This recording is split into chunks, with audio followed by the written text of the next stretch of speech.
Obrint el PowerPoint, el presento.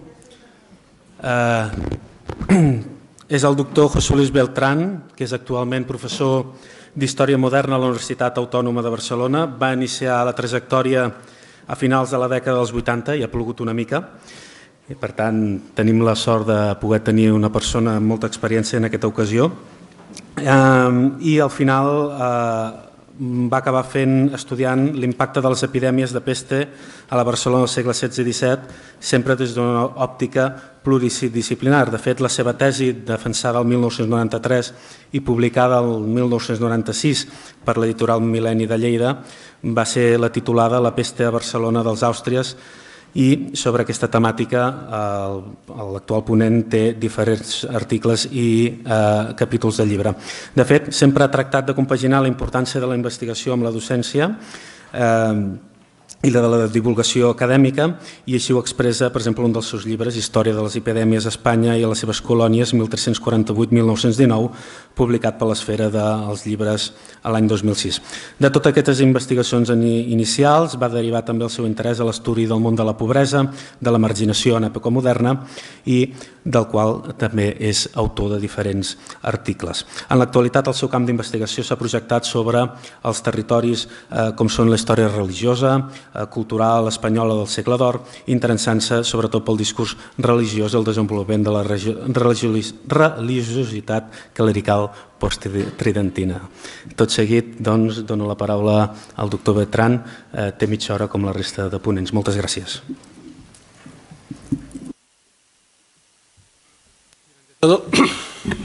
Dar las gracias, sobre todo, tanto a Alfonso Zarzoso como al propio Josep Barceló, porque han tenido la amabilidad de invitarme a estas jornadas que están siendo todo un éxito, y que me disculpo sobre todo porque por cuestiones académicas pues ayer no tuve la oportunidad de asistir, pero sé de buena fe que se ha estado trabajando muy bien y con cosas muy novedosas sobre estas temáticas. Bien, lo primero que yo querría destacarles sobre el tema que les voy a plantear es que, sin duda alguna, la peste tiene un puesto destacadísimo en la historia de la ciudad de Barcelona y en la de sus instituciones hospitalarias, ¿no?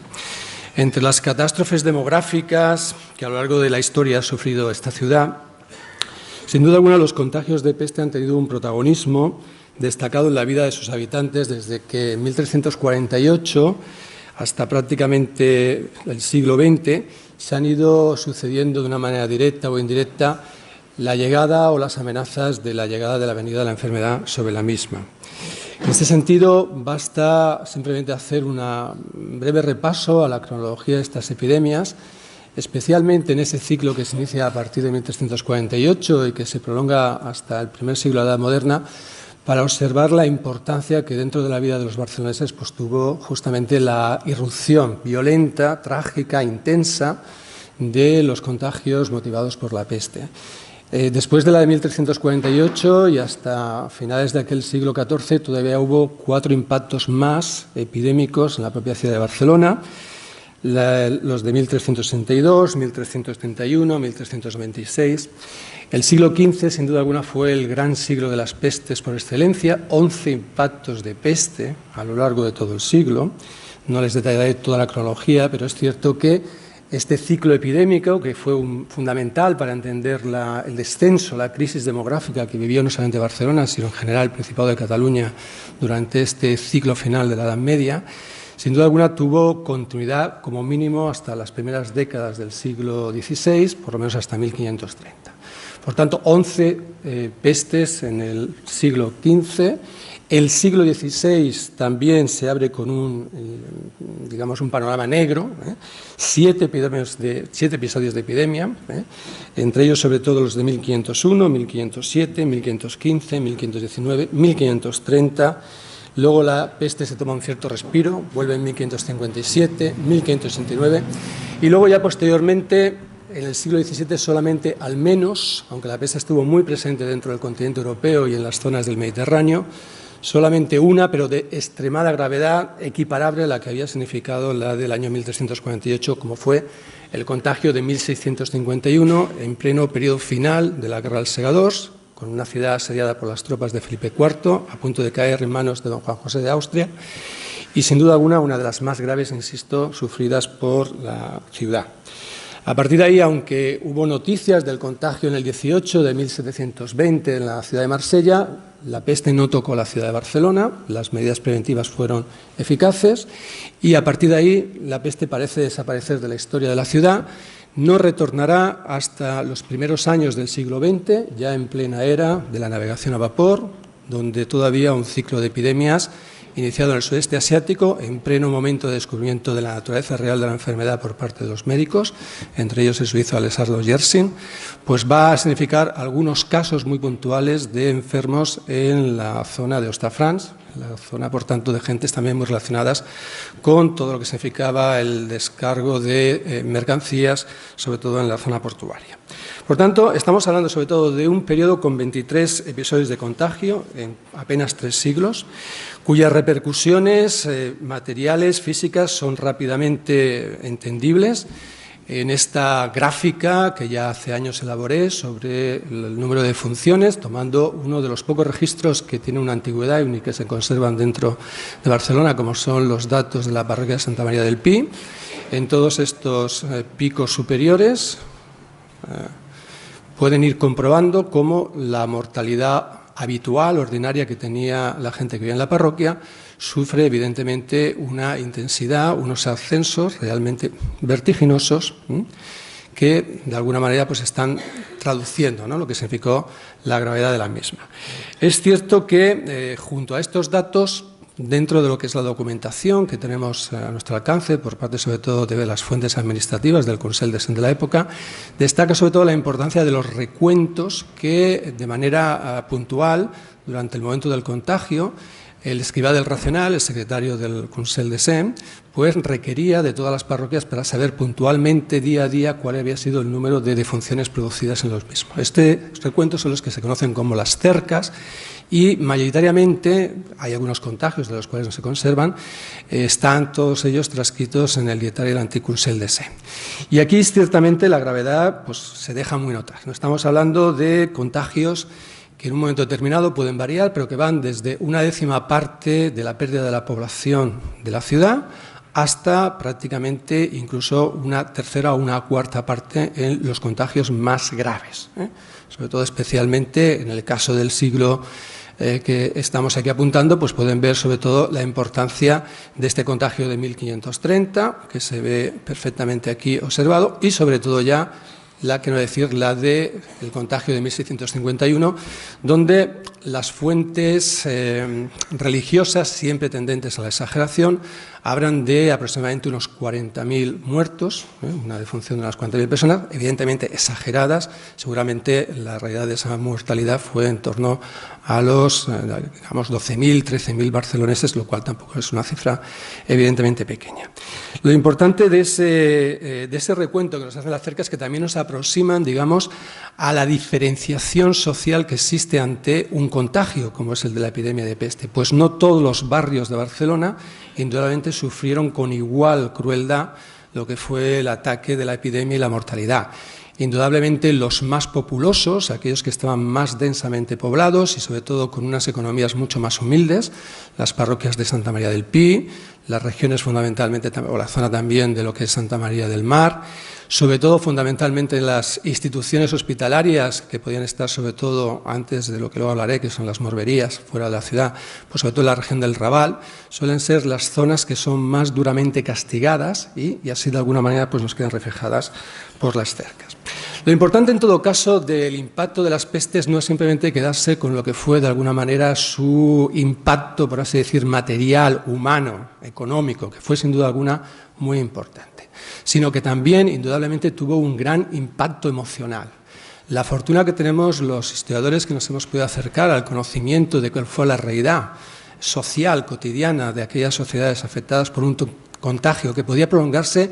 no solamente días, semanas, meses incluso, es que sobre todo el caso de Barcelona, a diferencia de otras ciudades, tiene un amplio repertorio de fuentes cronísticas, literarias, que nos han dejado sobre todo ese campo de lo que en mi época se llamaba la historia de las mentalidades y que hoy en día pues, está más en moda hablar de historia de las emociones, en el sentido sobre todo de plantear, ¿no?, qué sentimientos encontrados producía el tema de la epidemia.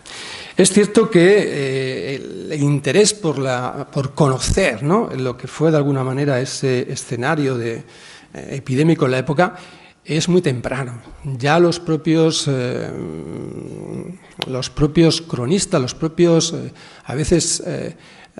miembros del Consell de la época intentaron en todo momento, dado que buena parte de la lucha contra esta epidemia solamente podía tomarse a partir de medidas administrativas, políticas, por parte de los miembros del Consell, pues sobre todo ya se interesaron rápidamente por recopilar cuanta mayor información existieran dentro de los archivos municipales sobre cuáles habían sido las medidas, las llegadas de esta epidemia, todo lo que de alguna manera políticamente se había hecho desde la Edad Media prácticamente al arranque de la Edad Moderna, ¿no? Ya Esteban Gelabert Bruniquer, uno de los notarios barceloneses de principios del siglo XVII, nos hizo una extraordinaria recopilación de muchas de estas fuentes. Posteriormente también Narcís Feliu de la Peña, en su Anales de Cataluña, pues también recuperó muchísimas noticias que luego nos han sido muy útiles a los historiadores posteriormente. Por supuesto, también hay que recordar pues, la figura de Antonio de Capmany en sus memorias históricas, hechas a finales justamente del siglo XVIII, donde quizás por primera vez hay un interés más abierto que no simplemente el de considerar la epidemia como un elemento fruto de la providencia y del castigo divino, sino que se acerca muchísimo más a los planteamientos economicistas, observar de alguna manera cuáles son las realidades económicas que están detrás de la llegada y la erupción de las enfermedades. Y, por supuesto, indudablemente, el enorme trabajo de recopilación que, sobre todo a finales del siglo XIX y en plena emergencia de estos impactos que se vivían en el sureste asiático, pues sobre todo algunos miembros de los médicos de la medicina municipal de Barcelona, pues hicieron para recuperar cuanta mayor información administrativa se pudieron de todos estos contagios del pasado para poder, digamos, establecer también criterios de cara a su presente. Aquí, evidentemente, hay que aludir a la gran obra, sobre todo de Frédéric Viñas y Cussí, autor de los famosos datos históricos sobre las epidemias de peste ocurridas en Barcelona, que fue primero manuscrita y luego publicada definitivamente en el año 1907. Bien, todos estos trabajos, sin duda alguna, y los que se han podido realizar posteriormente, nos hablan de que la peste no solo fue ese enemigo invisible durante siglos, en esa famosa expresión que el historiador italiano Carlo Maria Cipolla pues hizo, digamos, célebre, sino posiblemente el peor enemigo al que se enfrentaron los hombres en el pasado, pero ante el cual no intentaron en ningún momento cesar de intentar vencerla. Es cierto que, aunque siempre estuvo presente la interpretación providencialista de la enfermedad, como castigo divino enviado a los hombres por sus pecados, es cierto que los hombres se empeñaron una y otra vez en hacer efectiva, a través de una sistematización de las experiencias adquiridas y a través de una práctica administrativa de sus gobiernos, el intento por velar por la salud pública y por la sanidad de sus habitantes. Como afirmaba el médico italiano Filippo Ingrassia en 1536, la erradicación de la peste por parte del poder civil requería siempre de tres principios activos: el fuego, el oro y la horca. Se refería al fuego porque era la que se entendía básica para la desinfección y combustión de las sustancias infectas, con su quema o bien a través de la fumigación con sustancias aromáticas; el oro, que era el nervio vital para el pago de todos los servicios arriesgados durante la epidemia, la asistencia sanitaria de los enfermos, la subsistencia en pan y alimentos de todos los miembros de la ciudad encerrada en las murallas que la rodeaban, y, sobre todo, la horca como símbolo de la punición ante cualquier transgresión de la normativa sanitaria que pusiera en riesgo la supervivencia del colectivo y que el poder político de la ciudad empleaba con todo rigor. Indudablemente, la lucha contra la peste, antes que médica, fue política durante todo este periodo. Y, sin duda alguna, la cultura humanística incorporó estos deberes éticos a los gobernantes de finales del siglo XIV, del XV, del XVI. Recuerdo aquí fundamentalmente la obra de Ximenis, El régimen de la cosa pública, donde en todo momento se insiste en la supeditación de los individuos y de las leyes al bien común, para asegurarles en todo momento la satisfacción de sus necesidades físicas y sociales, con claras raíces aristotélicas, sin duda alguna, en la obra de la Ética de Aristóteles. Bien, es sobre este principio la experiencia, la acumulación también de conocimientos médicos o esos tratados médicos de los que se ha ido hablando en estas jornadas, los regímenes sanitarios, etcétera, donde poco a poco, y especialmente en el marco de las ciudades mediterráneas muy afectadas durante todos estos siglos por el peligro inminente que el comercio, sobre todo, implicaba en la posible llegada de las pestes hasta las ciudades, donde hay que entender en todo momento, sin duda alguna, el nacimiento de eso, lo que podemos llamar una sanidad pública, de esas primeras magistraturas sanitarias que comienzan poco a poco a desarrollarse en las ciudades italianas,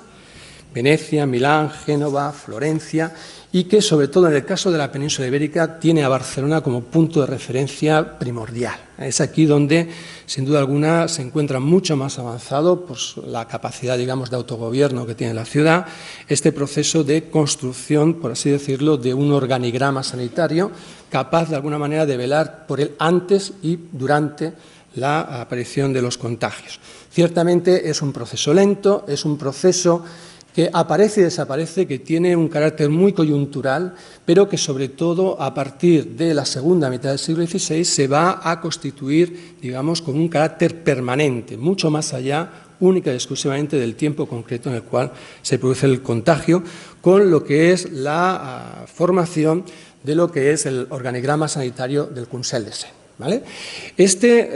Por así decirlo, este organigrama que tiene al frente a los consellers y a una junta específica dentro del municipio que va a ir variando en el número de integrantes entre los siglos XVI y XVII. El XVI, sobre todo, está formado por 8 miembros y en el XVII pasará a ser 12, por tanto será una docena del morbo, tal y como se la conoce dentro de la documentación. Tenía, de alguna manera, como cometido esto que expresa perfectamente Esteve Geller-Brunique en esa relación sumaria de la antigua Fundación y Cristianismo de la ciudad de Barcelona. Dice, los consellers de Barcelona tenen la guàrdia i custòdia de la ciutat i exerceixen jurisdicció sobre qualsevol persones, robes i coses en temps de morbo, o que hi hagi avisos o sospites de mal contagiós, i fan crides a pena de la vida i planten i dirigeixen forques davant dels portals de dita ciutat i capturen, inquireixen i coneixen de dites coses i procedeixen jurisdiccionalment sense limitació alguna. El subrayado es mío. ¿Qué quiere decir? Que, evidentemente, este era un privilegio que había obtenido la ciudad por monarcas anteriores. Ya sabemos que en tiempos de Pere el Cerimoniós, incluso antes de la llegada de lo que fue el contagio de 1348, el rey había otorgado potestad absoluta a los consellers de la ciudad para que atendieran todo lo que hiciera referencia a la sanidad y la higiene de la ciudad, pero sobre todo en el arranque del siglo XVI va a tener, digamos, un momento fundamental con el privilegio que otorga en las Cortes de Monzón de 1510 Fernando el Católico, donde insiste en esta idea de la cual van a ser muy celosos, vigilantes los consellers de Barcelona a partir de esos momentos. Dice, les otorga funcionarios sanitarios con capacidad ejecutiva y jurídica, pudiendo portar como símbolos de su autoridad insignias e verga e usar de tota compulsió i coerció que serà menester para dita guarda, sin que ningún oficial real, sotjotinent general, governador o altre oficial de sa altesa no els puixe ser en pais ni contradicció alguna. Antes, al contrario, deberán estar obligados en afavorir e cuidar en tot lo que dit consellers e consell hauran determinat acerca de la dita guarda y las personas que per él serán elegidas. Quiere decir que, por tanto, el municipio tenía competencia absoluta y a partir de ahí es donde poco a poco se va organizando esta estructura con un elemento que quizás es muy interesante dentro de otras experiencias que se viven dentro del contexto propiamente peninsular, que es sobre todo un amplio colaboracionismo del pensamiento médico, del Colegio de Médicos, de diferente personal que en esos momentos pues, participa en las tareas sanitarias o también en los estudios universitarios que comienzan a estructurarse definitivamente a mediados del siglo XVI en la ciudad de Barcelona, también con una facultad de medicina, y donde, de alguna manera, la presencia en la Vuitena está garantizada también por la coalición que los médicos tenían como gaudits, es decir, por tanto, también como profesión que tenía, digamos, un reconocimiento para estar dentro de las bolsas de insaculación dentro de lo que era la segunda de las consellerías. Bien. Esa parte de ahí donde se organiza una estructura donde tenemos, digamos, una especie de comisario del morbo que es el encargado pues, de ejecutar todas las ordenanzas que se van aplicando por parte del Consell de Cent. Evidentemente, bajo su mando está todo un cuerpo de sanitarios muy diferentes, lo que podríamos llamar pues, esos alguaciles del morbo, esos bastoners que llevan esas insignias evidentemente de su autoridad, y de ellos, de alguna manera, pues, depende tanto la vigilancia en la zona portuaria, la zona de playa, sobre las mercancías o viajeros que pudieran venir por mar, para comprobar sobre todo las patentes sanitarias, los boletos sanitarios, para comprobar que tanto mercancías como géneros pues venían de lugares sanos, declarados sanos. Para ello se acercaban siempre a contraviento hasta las embarcaciones y solicitaban al capitán de la embarcación que les proporcionara la boleta sanitaria, que inmediatamente a veces se introducían dentro de lo que era pues un cubo con vinagre para evitar en todo momento el peligro de posible contagio por el contacto, de alguna manera con la carta. A partir de ahí también en las puertas de la ciudad pues se establecía también una vigilancia a través sobre todo de vigilar también las entradas y salidas de los propios barceloneses, pero sobre todo de los viajeros.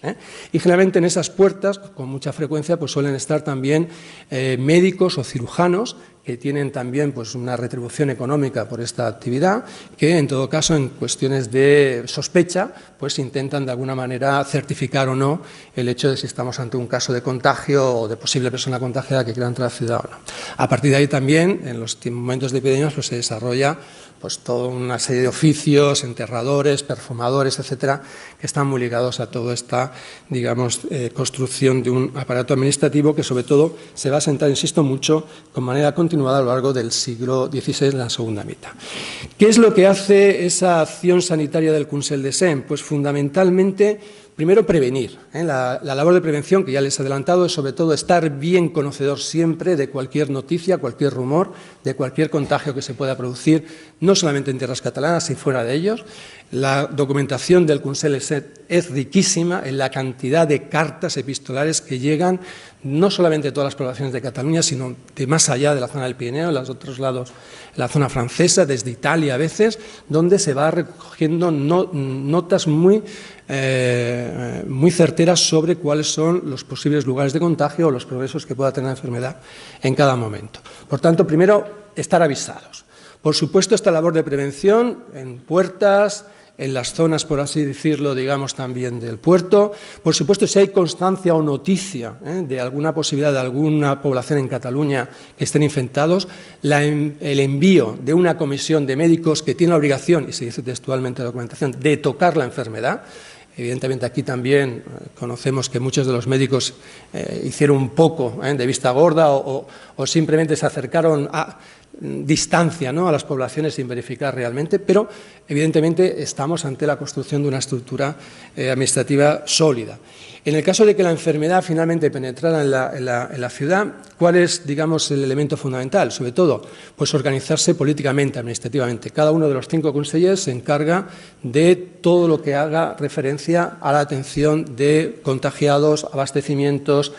asistencia médica dentro de cada uno de los 5 cuartés en los cuales se divide la ciudad. El primero de ellos, al mando del Conseller en Cap, corresponde a toda la zona que estaría establecida, digamos, entre la actual zona del Consell de Cent, del Estado de Ayuntamiento, y la parte del mar, bajando por las Ramblas. El conseller Segón le correspondía la zona de Santa María del Pi, al conseller Tercer la parte nordeste, donde está el carrer Sant Pere, toda esta región, toda esta zona de aquí de la ciudad, al conseller Quart toda la zona de Santa María del Mar y al Cinquè le correspondía toda la zona del Raval. ¿Vale? Esta era más o menos la distribución que se venía a hacer. Bien, en ese orden de cosas, indudablemente, el coste de toda esta política era indudablemente extraordinario. Es decir, uno de los elementos más gravosos que tenía cualquier contagio era la cantidad de dinero que un municipio tenía que prestarse a poder invertir en esa política sanitaria. En primer lugar, sobre todo, porque primero la pérdida de población, la carencia de actividad económica durante el tiempo que duraba el contagio marcaba una debilidad de la economía dentro del municipio. Se recogían menos impuestos, pero además había que pagar todos los servicios. Tenemos datos que nos remarcan en todo momento que el coste en algunos de estos contagios fue extraordinario. En la de 1589 se gastaron 70.000 libras barcelonesas, que es una cantidad muy importante en la época. Pero en la de 1651 la cifra se triplica hasta las 244.000 libras. El 50% de ese presupuesto va a, fundamentalmente, personal sanitario y médicos. Y el 20% sobre todo a hospitales, especialmente morberías, que representa prácticamente el 20% de todo ese presupuesto. Por tanto, nos encontramos ante un esfuerzo muy notable en donde en todo momento, digamos, hay una intención básica por atender a la salud pública de los ciudadanos de Barcelona. Bien, es cierto que, y es aquí donde el tiempo que me quede, pues quería de alguna manera proyectarme más sobre lo que es el centro de mi intervención,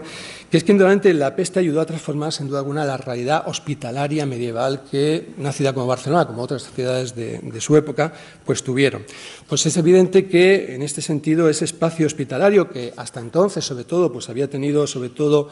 una versatilidad entre lo caritativo y lo asistencial, sin una no excesiva diferenciación entre pobres y enfermos, entre pauperes y enfermis. Es cierto que a partir del desarrollo y la peligrosidad que se ve en estos contagios masivos, colectivos, puntuales, indudablemente fue un elemento que cambió la mentalidad de la cultura occidental respecto al concepto de pobreza durante todos aquellos años, durante aquellas décadas. De manera que la pobreza no simplemente ya fue vista a partir de ese momento por parte de los humanistas de finales del XV, del XVI, como un elemento de desorden, de peligrosidad, por así decirlo, en el tema de posible delincuencia, sino también como la posibilidad de que esos pobres fueran causantes o difusores de enfermedades contagiosas, entre ellas, evidentemente, pues la peste, ¿no? Y este tópico que asocia pobreza con contagio está claramente reflejado en casi todas las crónicas de la época. El propio jesuita Peragil, cuando habla del contagio de 1569,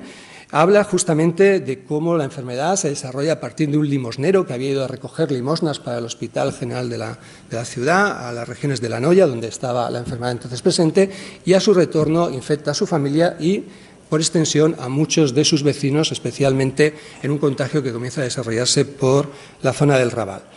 También, de alguna manera, el propio Miquel Parets, cuando habla del dictario del año de la peste de 1651, Miquel Parets es, como saben ustedes, un artesano de Barcelona, que a mediados del 17 pues, tiene una crónica mucho más extensa que no propiamente el año 1651, relata todos los acontecimientos importantes habidos en la ciudad durante este periodo. También insiste sobre todo en esta relación, que no me voy a detener ahora extensamente, pero en la cual vuelve a insistir sobre todo en la asociación de que la enfermedad está muy ligado, pues, sobre todo a la desnutrición, a los malos alimentos consumidos por buena parte, digamos, de esos pobres que son los primeros, de alguna manera, en verse afectados y caer enfermos dentro de la misma.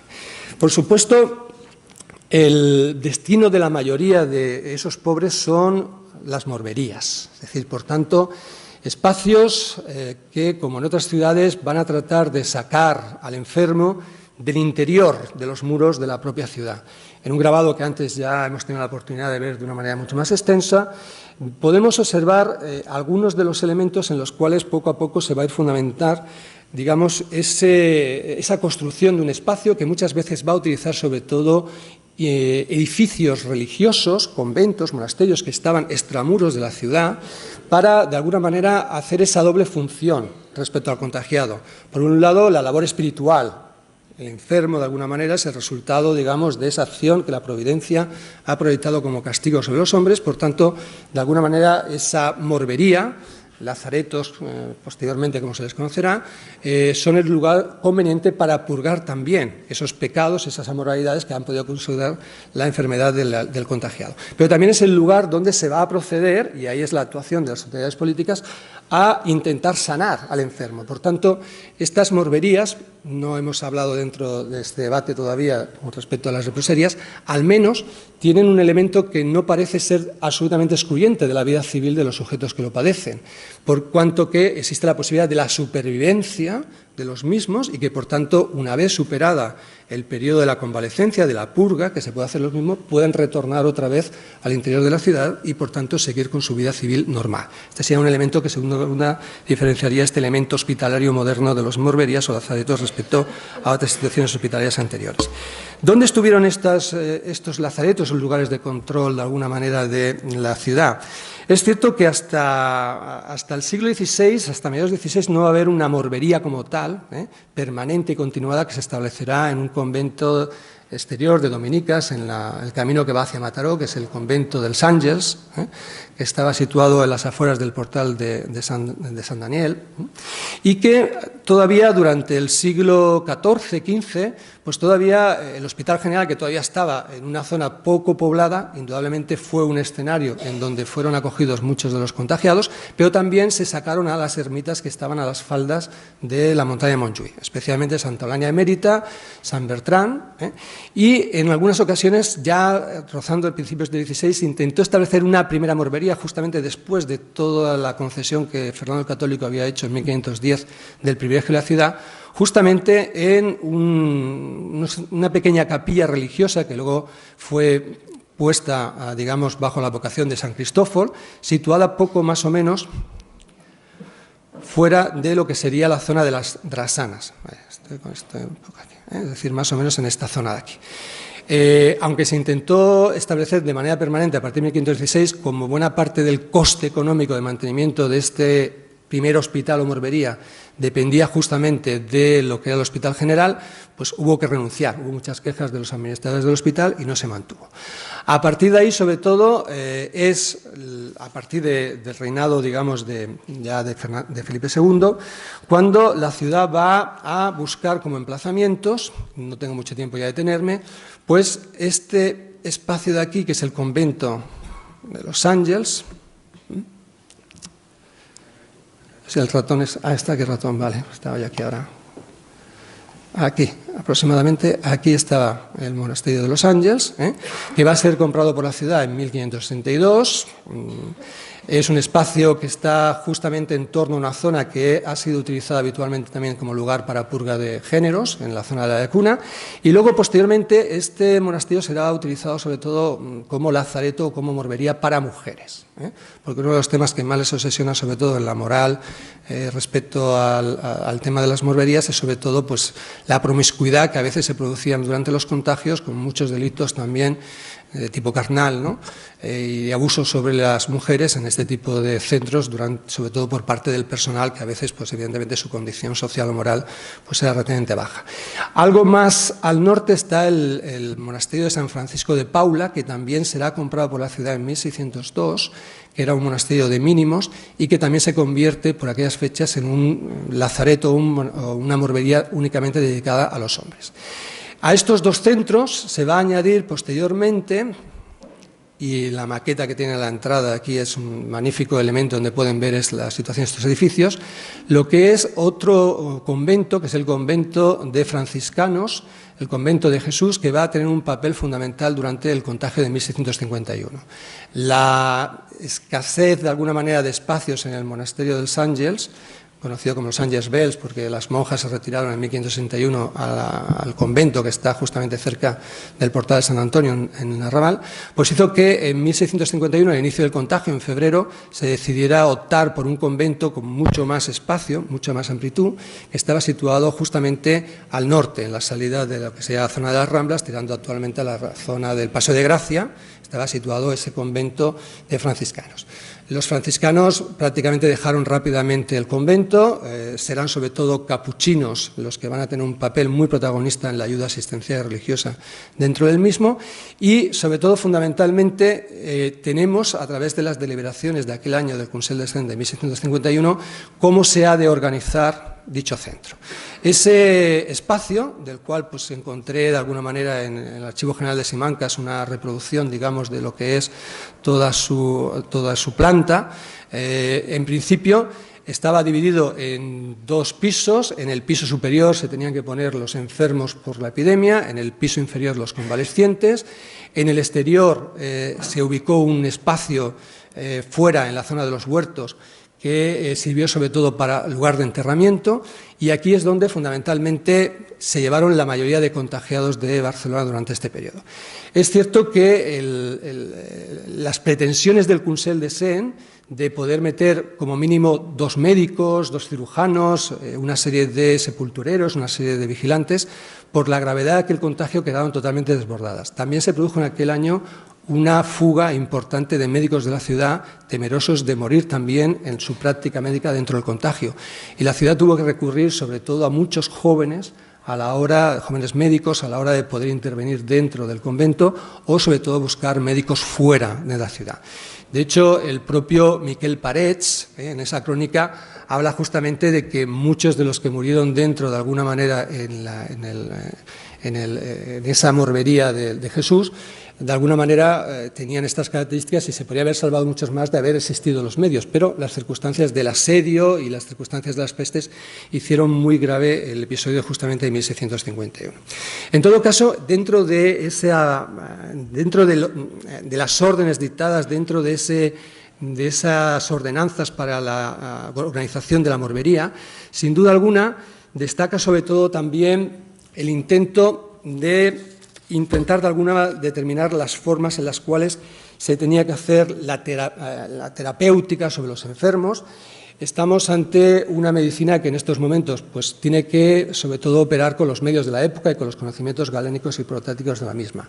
Sobre todo, desde 1589, prácticamente la sangría parece no ser un medio utilizado habitualmente dentro de la terapia contra los enfermos. Es desaconsejada también por los principales médicos de la ciudad, porque consideran que debilita mucho a los sujetos, y sobre todo se opta por los mecanismos típicos de utilizar algún tipo, digamos, de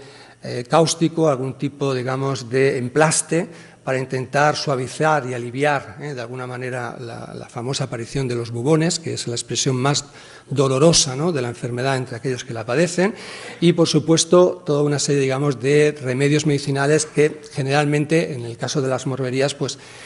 fueron muy precarios, sobre todo por el coste elevado que las medicinas tenían en el mismo.